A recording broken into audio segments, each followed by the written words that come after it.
नमस्कार दर्शकों। वैसे तो हिंदू धर्म में हर एक दिन त्योहार की तरह होता है, परंतु कुछ ऐसे त्योहार हैं जिनका हिंदू धर्म में बड़ा महत्व है। उन्हीं हिंदू त्योहारों में से एक है नवरात्रि, जिसे हर साल 2 बार मनाया जाता है, जिनमें चैत्र मास की चैत्र नवरात्रि और आश्विन मास की शारदीय नवरात्रि शामिल है।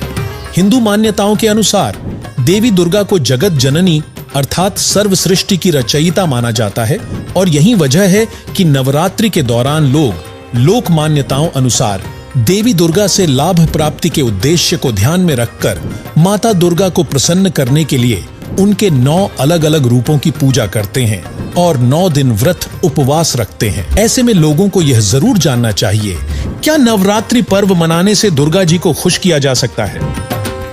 क्या नवरात्र व्रत रखने से माता दुर्गा से लाभ प्राप्त किया जा सकता है? क्या नवरात्रि मानने का निर्देश किसी सदग्रंथ गीता वेद में दिया गया है? क्या देवी दुर्गा की पूजा करना शास्त्र सम्मत है? तो चलिए जानते हैं।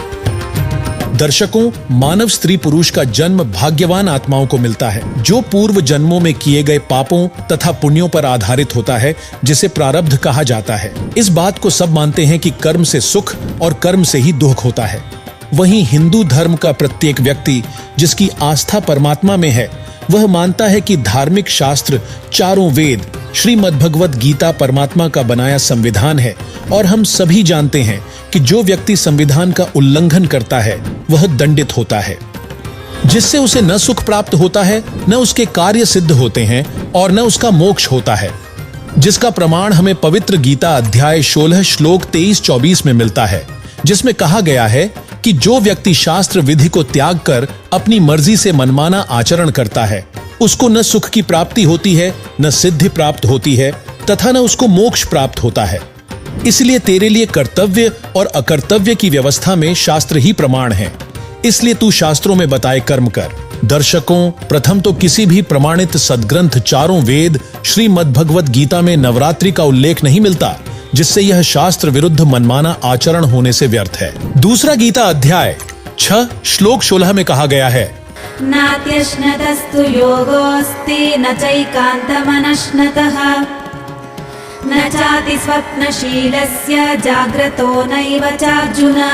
अर्थात यह योग अर्थात भक्ति नहीं अत्यधिक खाने वाले की और न बिल्कुल न खाने वाले अर्थात व्रत रखने वाले की तथा न ही बहुत शयन करने वाले की तथा न ही हठ करके अधिक जागने वाले की सिद्ध होती है, जिससे स्पष्ट है कि व्रत उपवास के लिए चारों वेदों के संक्षिप्त रूप गीता में मना किया गया है, जिसका मतलब है कि नवरात्र व्रत रखने से कोई लाभ नहीं हो सकता। वहीं संक्षिप्त श्रीमद् देवी भागवत यानी देवी पुराण के 7वें स्कंध अध्याय 36 पृष्ठ 562-563 पर श्री देवी जी ने राजा हिमालय को उपदेश देते हुए कहा है, इससे स्पष्ट है कि माता दुर्गा जी अपनी पूजा करने के लिए भी मना कर रही हैं और हिंदू धर्म में देखा देखी मनमाने ढंग से माता दुर्गा की पूजा की जा रही है, जो कि माता दुर्गा के भी आदेश की अवहेलना है।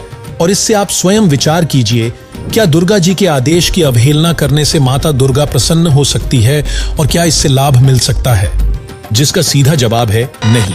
लेकिन आपके दिमाग में एक सवाल उठ रहा होगा, आखिर माता दुर्गा ने अपनी पूजा के लिए भी मना क्यों किया है? तो आपको बता दें, श्रीमद् देवी भागवत गीता प्रेस गोरखपुर से प्रकाशित के 3 स्कंध अध्याय 1 से 3 व 6 संक्षिप्त शिव पुराण रुद्र संहिता अध्याय 6 तथा श्रीमद् भगवत गीता अध्याय 14 श्लोक 3 से 5 मिलकर प्रमाणित करते हैं कि प्रकृति अर्थात माता दुर्गा के पतिकाल ब्रह्म सदाशिव हैं और श्रीमद् भगवत गीता अध्याय 8 श्लोक 16 में गीता ज्ञान दाता ब्रह्म काल ने स्वयं कहा है कि ब्रह्म लोक तक जितने भी प्राणी यानी देवी दुर्गा, ब्रह्मा, विष्णु, शिव, गणेश आदि तथा इनके लोक सभी पुनरावृत्ति यानी जन्म मृत्यु के दुष्चक्र में हैं। इससे यह सिद्ध होता है कि माता दुर्गा और ब्रह्म काल भी अविनाशी नहीं है। यही कारण है कि माता दुर्गा अपनी भी भक्ति करने के लिए मना कर रही हैं। वहीं काल ब्रह्म ने गीता अध्याय 2 श्लोक 12, अध्याय 4 श्लोक 5 व अध्याय 10 श्लोक 2 में स्पष्ट किया है कि तेरे और मेरे बहुत से जन्म हो चुके हैं, तू नहीं जानता, मैं जानता हूँ। अर्थात ब्रह्म काल भी जन्म मृत्यु के कष्ट से दुखी है। इसलिए श्रीमद् भगवद गीता अध्याय 7 श्लोक 29, अध्याय 8 श्लोक 3 में गीता ज्ञानदाता ब्रह्म कहता है कि जो जरा अर्थात वृद्धावस्था और मृत्यु के कष्ट से छूटने का प्रयास करते हैं वे उस परम अक्षर ब्रह्म को जानते हैं। उसी के विषय में गीता अध्याय 15 श्लोक 4 में गीता ज्ञान दाता ने कहा है कि तत्वदर्शी संत की प्राप्ति के पश्चात उस परमेश्वर के परम पद अर्थात सतलोक को भली भांति खोजना चाहिए, जिसमें गए हुए साधक फिर लौटकर संसार में नहीं आते, और जिस परम अक्षर ब्रह्म से आदि रचना सृष्टि उत्पन्न हुई है, उस सनातन पूर्ण परमात्मा की ही मैं शरण में हूँ, जिससे स्पष्ट है कि माता दुर्गा जगत जननी अर्थात सर्व सृष्टि की रचयिता भी नहीं है। वहीं गीता अध्याय 18 श्लोक 62 में गीता ज्ञान दाता ने कहा है कि उस परमेश्वर अर्थात परम अक्षर ब्रह्म की शरण में जा, जिसकी कृपा से तुझे परम शांति और सनातन परम धाम यानी सतलोक की प्राप्ति होगी, जहां जन्म मृत्यु वृद्धावस्था तथा अन्य कोई कष्ट नहीं है। उस सनातन परम धाम यानी सतलोक के विषय में संत गरीबदास जी ने कहा है, ना कोई भिक्षुक दान दे, ना कोई हार व्यवहार, ना कोई जन्मे मरे, ऐसा देश हमार, जहां शंखों लहर मेहर की उपजें, कहर जहां नहीं कोई, दास गरीब अचल अविनाशी, सुख का सागर सोई।